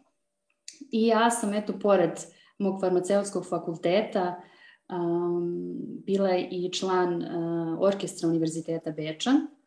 I to je bilo jedno prelepo iskustvo.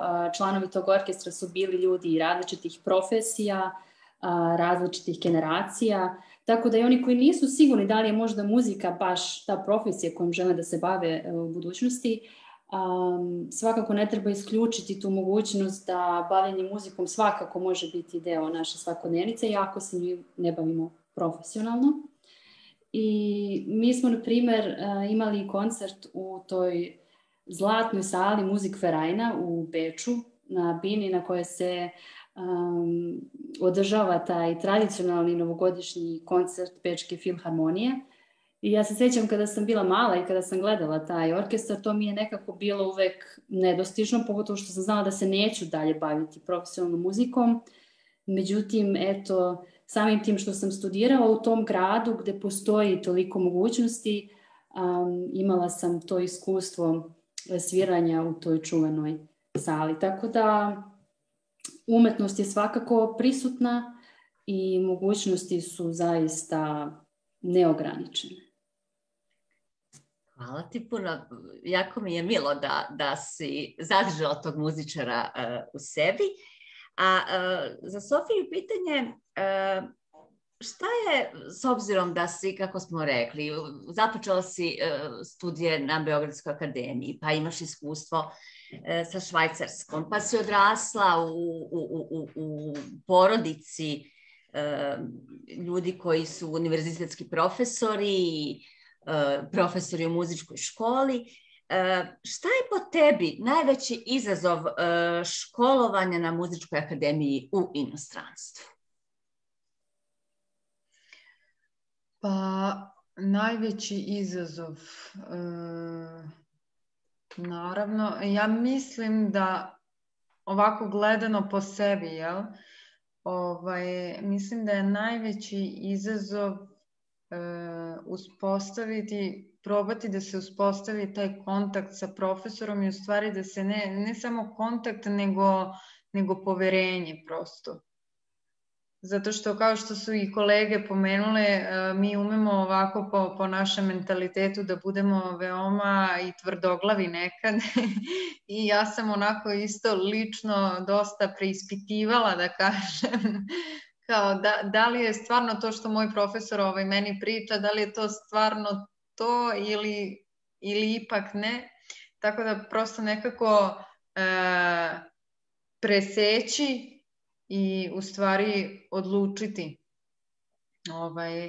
da li ćemo da pratimo taj put onako sa poverenjem jer prosto mislim da je lako i da se čovek izgubi. Znam puno ljudi koji su takođe tako upisali fakultet koji prosto tako nekako, što je Sara rekla, gde smo bili i šta smo uradili, prosto ima dosta ljudi koji se nekako ispare iz svega toga, jel? I mislim da generalno ovako najveći izazov je u stvari isto recimo raspodela vremena, dobra organizacija, kako da se organizujemo, kako da vežbamo, kako da budemo u stvari efikasni u tome što radimo, da to ne bude samo eto vežbam 10 sati. Ovde sam imala prilike da vidim jelte i ovakvih i onakvih, jer i ovde ima naravno studenta iz bilo kog dela sveta, znači i Južnoamerikanaca i Rusa i uopšte iz cele Evrope, pa onda i Kineza i Japanca i uopšte iz azijskih zemalja, tako da mislim da svako nekako ima drugačiji pristup i u stvari treba naći koji je taj koji nama lično odgovara, uz pomoć naravno i profesora, ali eto možda ugledati se i na kolege i vidjeti malo i kako oni vežbaju, šta rade, kakve su njihove metode, prosto i pitati ako nekad imamo neku dilemu za pomoć ili prosto pitati nekog kolegu da vas nekad i presluša, da vas posluša, da vas posavetuje. Tako da mislim da je jako bitno da se čovek, da nekako stalno bude, da ima i otvorene i oči i uši i da se informiše i prosto da proba nekako da raspodeli to vreme, da to stvarno bude efikasno, da se stvarno nauči. Naravno, ne samo u vidu vežbanja, instrumenta, nego prosto naučiti i o drugim kulturama, jer sve to naravno pomaže. Što više znamo, lakše ćemo se, ja mislim, naći u životnim situacijama, koje nam možda nekad tako i neplanirano dođu. I naravno, mislim da sad ovako van studija, mislim da isto što je jako bitno, pored organizacije vremena i organizacija financija, jer mislim da ćemo se složiti da je Švajcarska generalno, verovatno kao i Amerika, verovatno zavisi koja je država u Americi, ali mislim da je Švajcarska generalno jako skupa, ako možda ne jedna od najskupljih država u Evropi. I prosto mislim da čovek mora da bude odgovoran, jeli, u tom nekom smislu. Preuzeti u stvari odgovornost za svoje obaveze i onako neke stvari ozbiljno shvatiti, a onda naravno ostaviti i to dete u sebi da zaradi, da se istražuje dalje, da se guraju granice, da se postavljaju ciljevi, da se mašta, da se sanja, da se i ostvare ti snovi i eto. Hvala ti puno.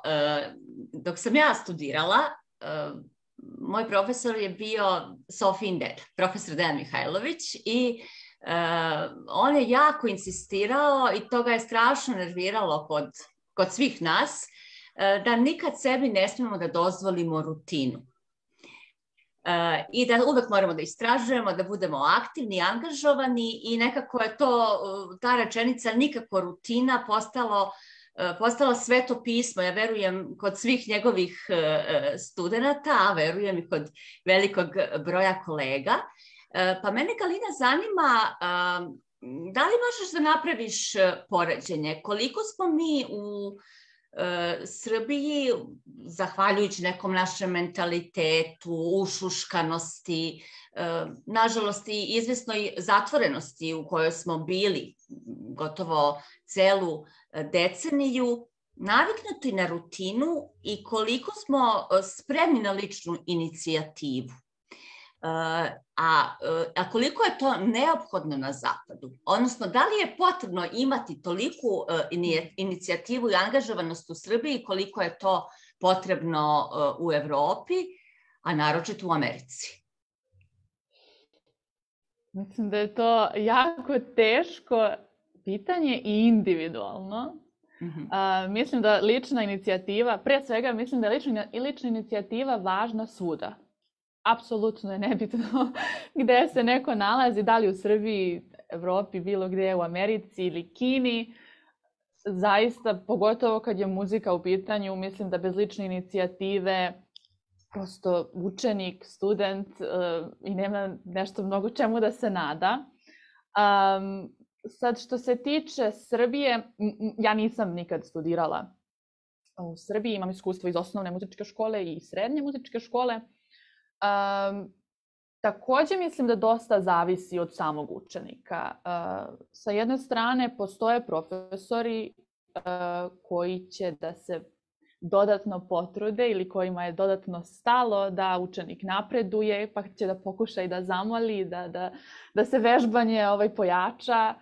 Sa te neke strane prosto postoji to neka inicijativa sa strane profesora ili nastavnika, mada i to isto individualno. Ja imam stvarno različite iskustva, pogotovo u Srbiji, tako da postoje oni profesori koji se zaista zalažu i oni koji iskreno niti ulažu nešto preterano vremena, niti neke volje, niti zainteresovanosti i često i to može da utiče na učenika i na studenta, da možda izgubi neku motivaciju i volju za radom. Zato mislim da ta lična inicijativa uvek igra veliku ulogu i da ne sme da zavisi od nastavnika ili profesora i od njihove volje za radom. Što se tiče mog iskustva u Švedskoj, na primjer, ja sam imala profesora koji prosto čovek radi svoj posao i odličan je u svom poslu, ali, na primjer, nema tu neku, nije postojao taj neki odnos koji sam ja možda navikla od strane određenih nastavnika u Srbiji, da će on sad mene da gura ili da me moli da vežbam ili da prosto on čovjek nema ništa od toga, radi svoj posao, a na meni je koliko ću ja da se potrudim, koliko ću da odradim i šta ću ja u stvari sa svojim životom uopšte da radim. Tako da je to bio prvi neki trenutak, pre svega što naravno i kako sazrevam, sve sam ja više zainteresovana i sve svesnija situacije, možda je u srednjoj školi, pošto i ovo, fokusiramo se na srednjoškolce koji planiraju ili razmišljaju možda da studiraju. U srednjoj školi možda malo i teško, zaista zbog godina, razumeti ozbiljnost nekad situacije i koliko zapravo vreme znači. Ja sad da mogu, ja bih u srednjoj školi radila 3 puta više nego što sam vežbala i radila. Ali eto, to prosto s godinama dolazi ta neka svest o vremenu i o značaju istog. Tako da eto, u Švedskoj sam na prvi put shvatila, ok, koliko moram zapravo da budem samostalna i koliko ta lična inicijativa igra ulogu. Samim tim kasnije, kako sam došla u Ameriku na master studije, to je već bilo onako razvijeno. Tako da zaista zavisi od osobe, zavisi možda i od pristupa profesora, ali zato mislim da svaki učenik treba u sebi da gaji motivaciju, konstantno da se podsjeća zašto to radi, koji je viši cilj. Tako da, eto, lična inicijativa zaista mislim da ne zavisi od lokacije, nego eto, želje i prosto samog motiva. Šta je cilj? Neka naša pitanja koja su nas organizovala večeras smo iscrpeli, pa ja bih nekako zaključke ovako javno iznela. Znači, ne postoji univerzalan recept za uspeh, ali ono što je univerzalno, da li odlučite da li se odlučimo da studiramo u inostranstvu ili u Srbiji, jeste lična inicijativa, lična angažovanost, posvećenost, informisanost, učenje jezika, potreba za osvajanjem novih svetova, novih mentaliteta, znači ta neka raspoloženost ka multikulturalnosti i dinamika i neka lična odgovornost. Da li bi me neko dopunio? Sve sam lepo zapisala, zahvaljujući vama. Znači, samo ostvarenje sebe i svih ciljeva. A nas, decu, ne možemo sami da spoznamo ako profesori prvo ne daju tu inicijativnu kapislu, ok, ovde ima nekog materijala. Znači, vrlo bitan moment da profesor to dete prepozna i da kaže, ok, ovde samo treba vredi ulagati. Tako da to što je Galina rekla, tu sam ja osjetio potrebu malo samo da nadovežem. To je to, ali potreba za ličnim samoostvarenjem. Imamo čak i pitanja. Sada ću ja pročitati prvo. Koja je suštinska razlika u muzičkom... Nešto smo i odgovorili, ali svejedno ispoštovaću publiku. Koja je suštinska razlika u muzičkom obrazovanju kod nas? Kako naši sagovornici ocenjuju nivo muzičkog obrazovanja u našoj zemlji? I šta je to što školovanje u inostranstvu, u samom obrazovanju može da nam pruži, a da to ne možemo dobiti u našoj zemlji? Srdačan pozdrav svim našim sagovornicima. Uglavnom smo odgovorili. Da li neko misli da treba da se dopuni? Mislim da smo bili jasni. Interesantno pitanje. Bilo bi zanimljivo da čujemo iskustva o pristupu muzici ljudi sa različitih kontinenata i različitih kultura. Da li neko želi da ispriča neku zanimljivu anegdotu? Nekako smo mi, Evropejci, svesni da Azijati onako sve više dominiraju, pa da li bi neko svoje iskustvo sa njima izneo? Izvoli, Dragane. Izvinjavam se što prekidam, evo samo da se nadovežem.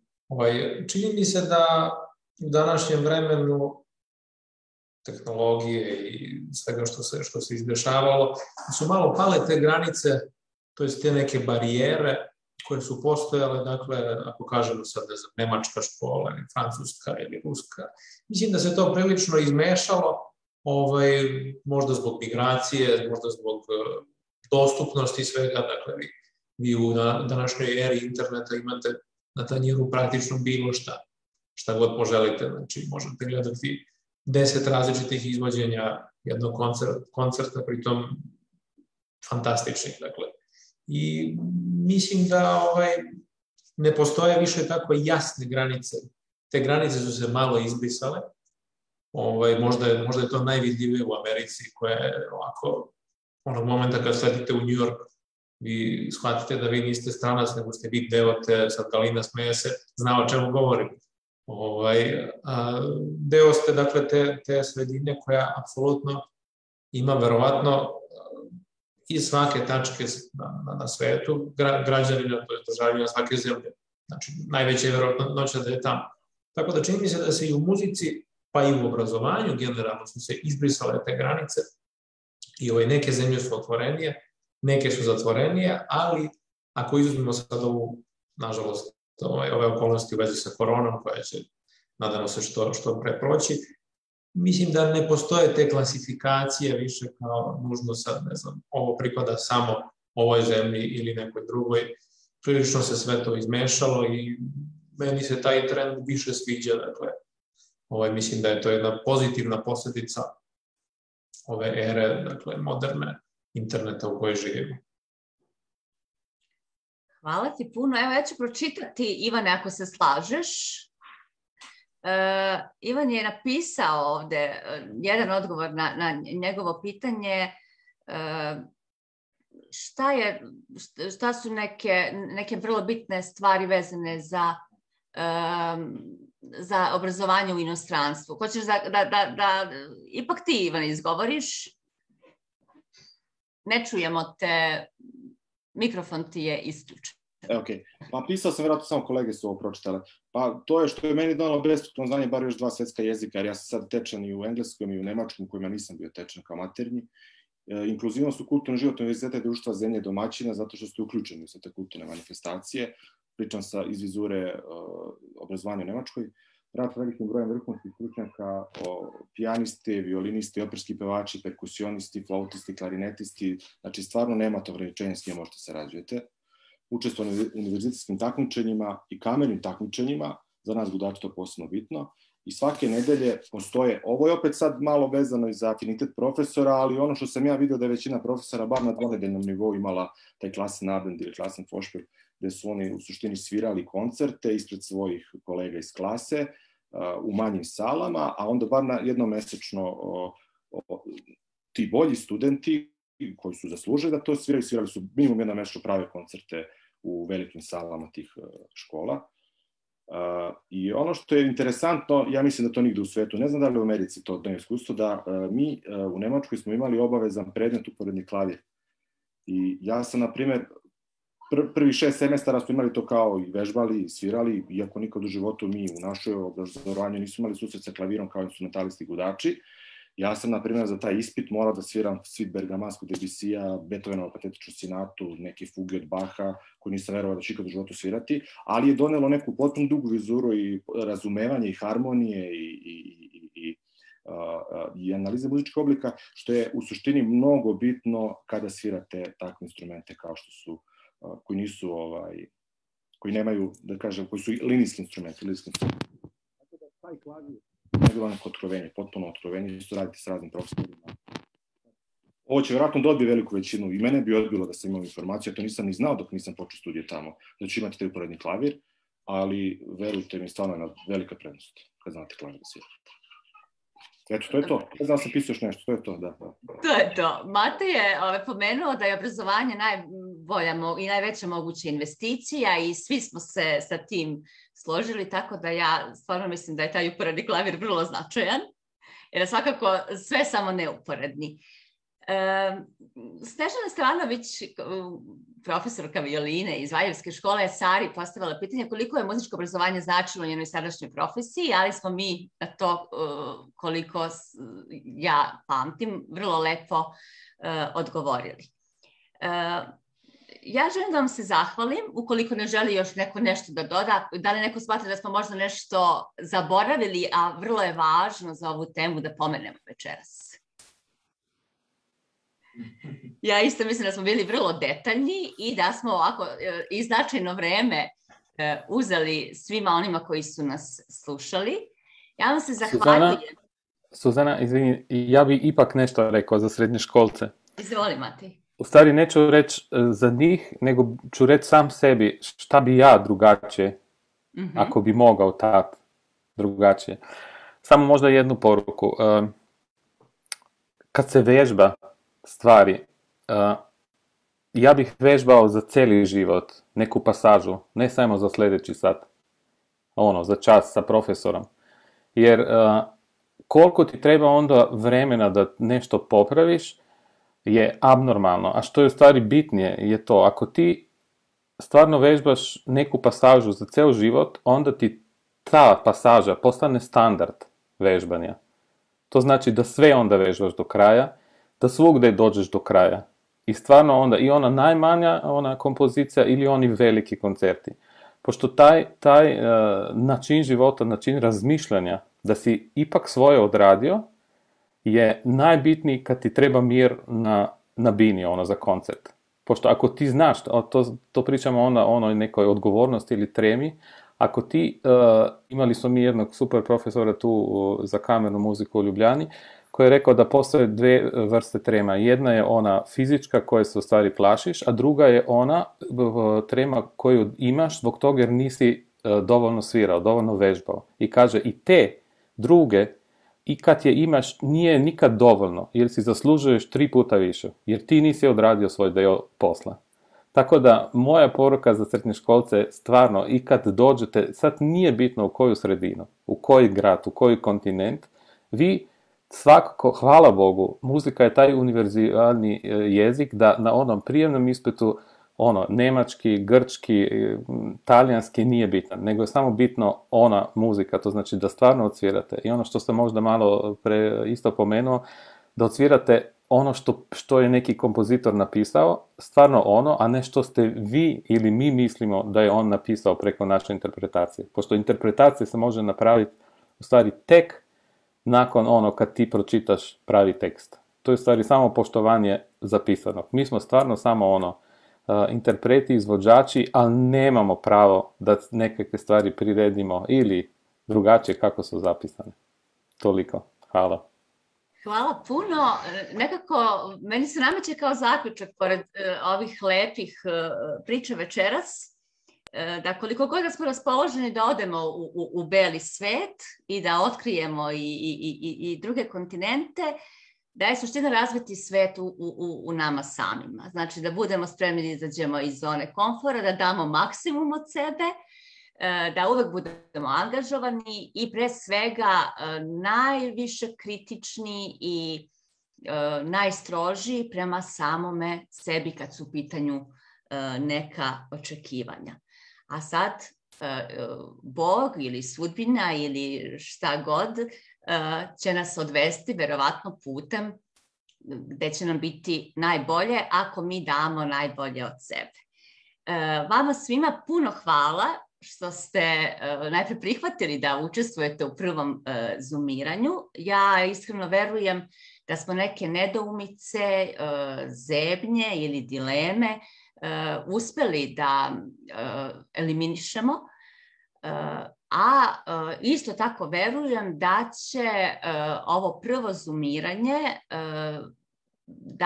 otvoriti ideje za nove razgovore, a pozivam i sve ljude koji su nas pratili da ovo prvo iskustvo iskoriste pa slobodno i sami daju ideje za teme koje bi voljeli da u budućnosti obradimo na ovaj način.